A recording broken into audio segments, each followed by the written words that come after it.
तो इस केस में शुरुआत से ही ऐसी तमाम चीजें हुई हैं जो बताता है कि किस तरह से जो पूरा सिस्टम है वो रसूखदारों के पक्ष में काम करता है। आपको ये भी पता है कि इस रईसजादे की क्राइम कुंडली क्या है, दादा से लेकर पिता और खुद ये आरोपी किस तरह से किस मानसिकता के लोग हैं। सबसे पहले दादा की बात करते हैं। एसके अग्रवाल दादा हैं इस आरोपी के, जिनका अंडरवर्ल्ड से संबंध बताया जाता है, छोटा राजन के साथी रहे हैं। एक मामले में दोनों आरोपी बनाए गए थे। विशाल अग्रवाल पोर्श कांड में आरोपी बनाए गए हैं। ये आरोपी के पिता हैं क्योंकि इन्होंने अपने बेटे को गाड़ी दी तो ये इनकी लापरवाही है, ये गाड़ी इनकी थी, इन्होंने अपने बेटे को चलाने दी। और उसके बाद विशाल का बेटा पोर्श कांड का आरोपी है जो नाबालिग है, और नाबालिग के साथ जिस तरह का व्यवहार किया गया उसको लेकर अब मांग की जा रही थी कि क्योंकि उसका जो अपराध है वो बहुत ही जघन्य अपराध है, क्योंकि शराब के नशे में उसने हाई स्पीड गाड़ी चलाई जिससे 2 मासूमों की मौत हो गई, और इसीलिए उसके खिलाफ कड़ी से कड़ी कार्रवाई होनी चाहिए। और एक और खबर आ रही है, न्यूज़रूम चलते हैं हमारे सहयोगी गायत्री के पास।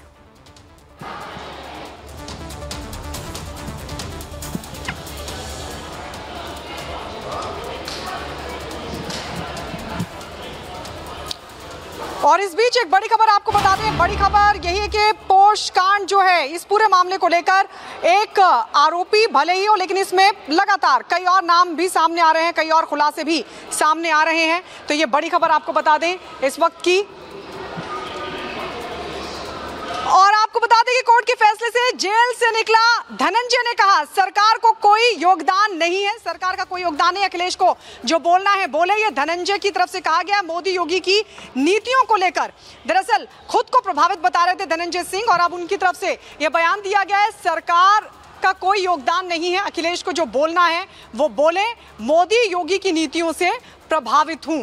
तो ये बड़ी खबर आपको बता दें इस वक्त की, धनंजय सिंह जिनकी तरफ से कहा गया था कि अपने समर्थकों को वो कह रहे हैं कि वो जिसको चाहे उसको वोट दे सकते हैं। और अब धनंजय सिंह की तरफ से ये बड़ा बयान सामने आया अखिलेश को लेकर। उन्होंने कहा कि अखिलेश को जो बोलना है वो बोले, बीजेपी की तरफ हमेशा झुकाव रहा है।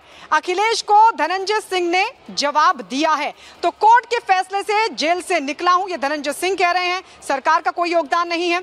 और अखिलेश को लेकर उन्होंने निशाना भी, राजा भैया अपने दम पर विधायक हैं। प्रतापगढ़ की 2 विधानसभा सीटों पर राजा का कब्जा है। करीब 5 से 6 लोकसभा सीटों पर राजा का असर है। प्रतापगढ़, कौशाम्बी, प्रयागराज जिलों में राजा का प्रभाव है। जौनपुर, भदोही में भी उनका समर्थन विरोध मायने रखता है। पूर्वांचल के भी कई जिलों में उनकी पार्टी जनसत्ता दल एक्टिव है।